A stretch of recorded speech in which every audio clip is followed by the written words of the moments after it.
ഇവിടുത്തെ എന്താണെന്നറിയോ?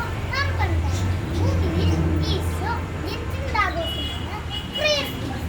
യേശുവിന്റെ അമ്മയുടെ പേര് മറിയം, യേശുവിന്റെ അപ്പയുടെ പേര് ജോസഫ്. മറിയം നസ്രത്ത് എന്ന പട്ടണത്തിലാണ് താമസിക്കുന്നത്. മറിയം ജോസഫും തമ്മിലുള്ള വിവാഹം ഉറപ്പിച്ചു. ആ സമയത്ത് മാലാഖ പ്രത്യക്ഷപ്പെട്ട് മറിയത്തോട് പറഞ്ഞു, മറിയമേ, നീ ഗർഭം ധരിച്ച് കുഞ്ഞിനെ പ്രസവിക്കും, അവന് യേശുവിന് പേരിടണം. ആ